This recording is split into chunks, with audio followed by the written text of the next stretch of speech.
What's up, guys? So the Warriors picked up a good win last night against the Clippers, but lost Monday against the Nuggets while sitting most of their starters. For this video, I want to analyze Klay Thompson's shooting struggles and break down the quality of the looks he's been getting, whether or not I think he's forcing them or not, rating them from bad to okay to good looks. Let's get into it. Saturday night for the Lakers game, Klay went 3 for 13 with 7 points. And if you've been watching him lately, you know he's been struggling and sometimes forcing isolations. Here Moody gets the ball from Steph, and on each side there's a down screen.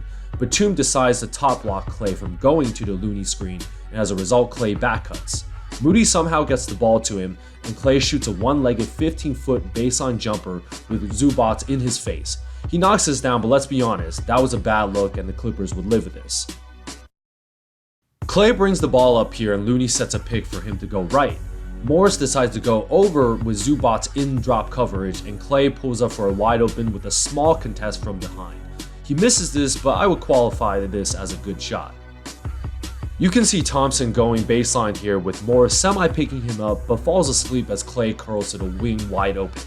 Moody hits him and Morris successfully closes out. Klay uses another Looney pick to go right with Zubac in drop coverage. Klay pulls this but kicks his leg out. You can tell he's not fully on balance. He misses this, but I would rate this as a decent percentage shot. Quick clip here, Klay decides to take Terrence Mann one-on-one with no Warriors within sight. Batum also helps and Klay gets absolutely erased. Clearly a bad take to the rim. At this point he's forcing it a bit. Dribble handoff by Moody and Klay pulls up right away going to his left. It's a better shooting alignment going to his left for shooters, and the Clippers switch a bit late. But Klay misses this, and I would say this is a decent look, even early in the shot clock. It would have been a good look if he made any of his previous shots, as it would have been a heat check. He actually grabs his rebound and pulls up for a midi, and this is obviously a wide open look he also misses. Pick and pop here with JP, and you can see none of the Clippers are within reach of Thompson. Reggie Jackson has to cover both players, and Klay gets the most open look of the night, and he's unable to knock it down, but we would take the shot all day and night. If you're struggling as hoopers, you know you just gotta get an easy bucket or go to the free throw line. Great block by Bjelica, and it's a 2-on-1 fast break. Good pass by Kuminga, and Klay finishes the reverse on a fast break. Another down screen by Bjelica at the end of the quarter, and Coffey decides to go under the screen. JP hits him in the shooting pocket, and Klay gets a long look off a decent contest and misses the shot. I would categorize this as an okay look, but we've seen Klay make this type of shot his whole career. On an out-of-bounds play, Klay curls off two screens with Terrence Mann trailing, and Hartenstein picks him up on the dribble.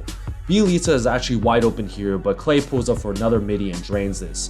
I would say this is an okay look. Another out-of-bounds play, and Bjelica has the ball at the top with two back screens on each side of the court. The Clippers' game plan was to switch, but here Mann and Boston failed to communicate, and Klay gets a great look and knocks down this three-pointer. Start of the second half, and the Clippers could not throw a bucket of water into the ocean, and it's a blowout. Klay runs by the baseline with Jackson not exactly close to his body, and look at the speed of this pass by Steph as he hits Klay in rhythm and jacks up the corner three. I'd say this is a decent look, as Jackson does contest a tiny bit, but Klay misses. Baseline out of bounds play, and Thompson gets two screens to fade to the opposite corner. He's actually momentarily open here, but Batum does a good job getting a hand up, forcing Klay to dribble within the arc and pull up a fade to the left mid-range shot. This is a bad look, and he bricks this. Great two-man game here with Wiggins and Looney gets the ball with Batum slightly rotating down. Klay fakes a backdoor, getting him off balance and relocates at the wing for a wide open three. He misses this, but I would rate this as a solid look with Looney's pass directly to his shooting pocket. Once again, always nice to get an easy buckets when he's struggling. Here the Warriors play great D, and Looney gets a steal and Klay gets a dunk. Obviously a great look. In the half-court offense, again, Klay gets an isolation. Technically this is a mismatch, but he obviously isn't known to have great driving or dribbling skills. He takes Hartenstein to the left and pulls up another mid-range, fading to his left with a near 7-footer contesting. Klay bricks this, as this is a terrible look. Another Thompson ISO on Hartenstein, he's unable to get around a slower big man. Dribbles around the paint, actually gets him on the shot fake and fades for an open mid-range. We've seen Klay make this in his sleep, but because he's been dribbling around and lost his catch and shoot rhythm, I would categorize this as a mediocre shot. Finally, another Klay three-pointer. Down screen by Bjelica with his man in Zubac's dropping low. Klay comes off the curl and JP hits him in rhythm for a wide open three, as man doesn't really get a hand up for fear of fouling a jump shooter, and Klay knocks down this nice three ball. Opposite side this time at the end of the quarter, with Thompson curling off another screen by Bjelica. Zubac is again dropping and Klay pulls up a fade to the left mid-range. Again, he's technically kind of open here, but Klay loves shooting off-balance mid-range shots for some reason. But he knocks it down, and I would say this is an okay shot at best. Klay gets the switch on Rodney Hood here and again pulls a one-legged fadeaway going to his left. He does knock this down, but let's be honest, this was a pretty bad shot, even if it was late in the shot clock and he had no choice. Here we have a scramble and Klay almost turns it over, and you can see two Clippers both immediately see Steph and decide to sprint towards him, leaving him open with a late contest by Hartenstein. This is wide open, but I'd say this is an okay category since he's pulling from 30 feet, and he bricks this. Moody picks up the loose ball and saves it to JP, who swings it in the air to a wide open Klay.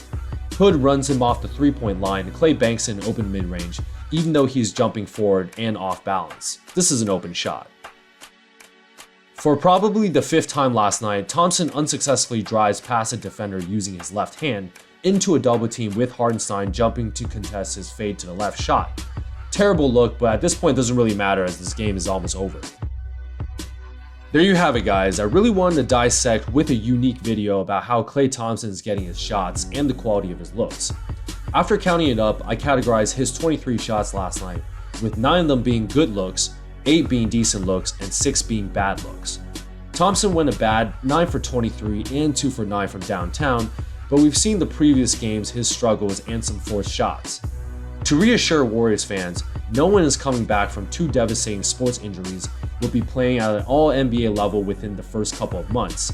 But with playoff time coming, we'd hope to see Klay get more in-rhythm shots and less mid-range isolations. Draymond coming back will also help, but in the meantime, I'm more than happy to let Klay try to find his shot after 2.5 years off. Let me know what you guys think of my evaluation of these looks, and hope you guys like this video. Leave a comment and subscribe, and I'll see you guys Thursday night for a rematch against the Denver Nuggets.